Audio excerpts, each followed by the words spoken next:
Links then between Scotland and Belgium to finish off, because it is finale time and that usually means it's time to finish.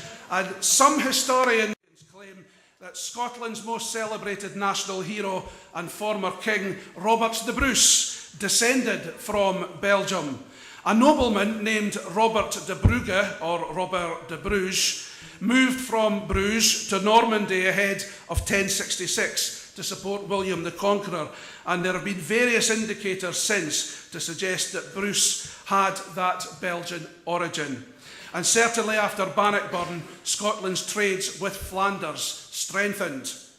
Other links then between Scotland and Belgium. Well, many Scottish people eat Belgian biscuits, but Belgians don't.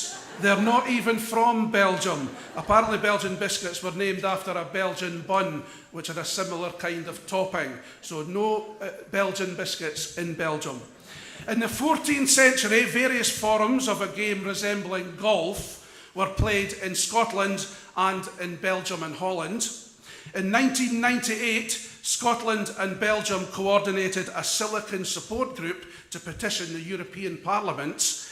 And in 2002, the superfast ferries began from Scotland to Belgium, from Rosyth to Zeebrugge.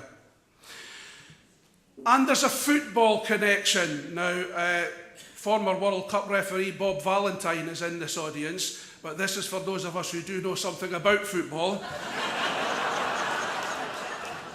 Scotland have played Belgium at football on 14 occasions. Scotland have won 4 times.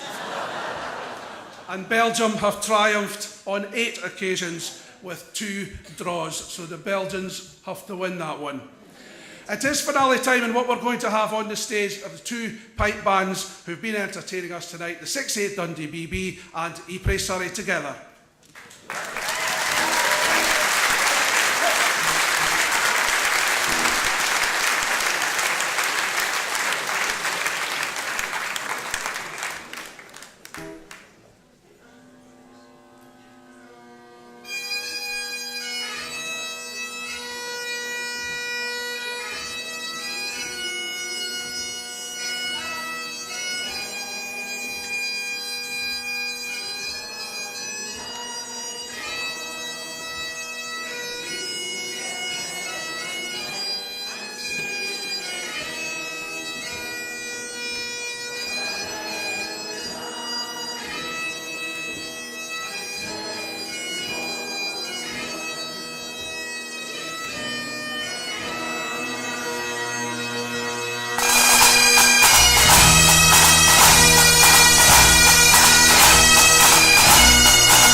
Great stuff, and thanks again. Apparently there's going to be an encore, but my understanding of an encore is it only happens if you ask for it.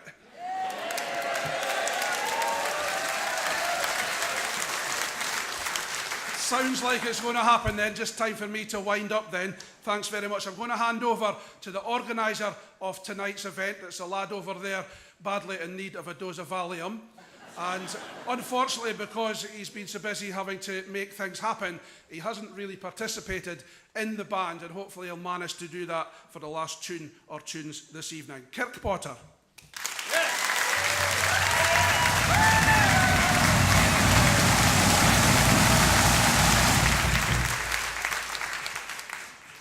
Thank you very much. Ladies and gentlemen, as the organiser of this concert, I'd like to take this opportunity to thank all the people who've made it possible. Firstly, I'd like to thank the diaconate members and congregation of the Central Baptist Church for allowing us to use these wonderful premises. I hasten to add that it was given totally free of charge to us, so that's a fantastic gesture.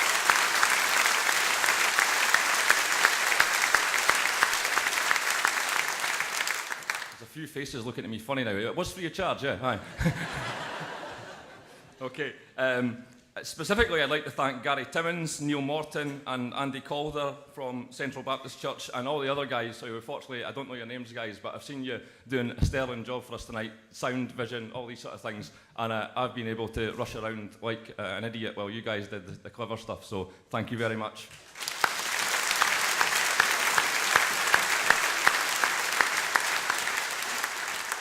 I'd like to say a special thanks to our MC for the evening, Mr. Murray McGregor. Those of you who don't know, Murray is a former lieutenant and officer in charge of the company section, the 6/8 Company. He's also an ex-bass drummer in the band, and he continues to offer his many talents to the company on a regular basis. Just 1 second, he didn't tell me he was going to tell so many rubbish jokes, so I might invite him back again, you never know, but thanks very much, Murray.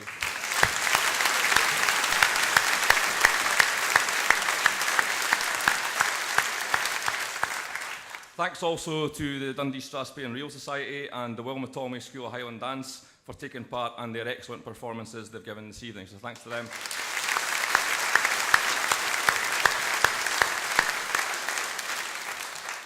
A very special thanks goes to the Ypres-Surrey Pipes and Drums. They've come all the way over from Belgium to be with us tonight. I'd like to say that there's an ever-growing friendship and comradeship between our bands, and it really is a pleasure to have them make their Scottish debut here tonight. I think they were fantastic.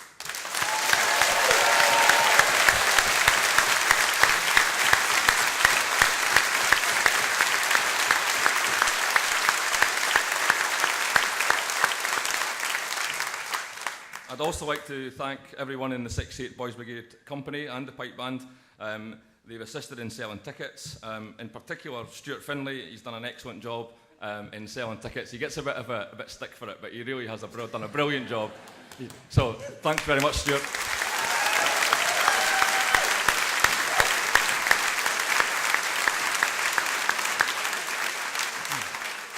And also thanks to the guys involved in the company for their stewarding, running the refreshments area at the interval and selling raffle tickets. Again, these people are really important. They're just doing the job in the background, but again, thanks very much to them.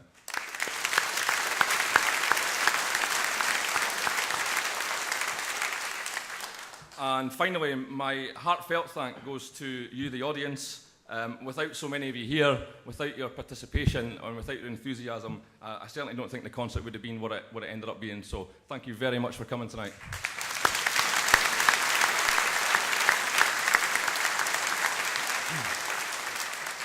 Okay, we're going to finish off now with a rendition of Auld Lang Syne. We're going to play this in a series of styles that... Sorry, I forgot somebody. Sorry. I meant to say so I couldn't forget them. I can't see them, that's the problem. Big thanks to Ross and Nick. They've added a bit of contemporariness to what we've done this evening. I think that's really important to change things up a little bit. And these guys, it's their composition, it's what they've done. So thanks very much to these guys.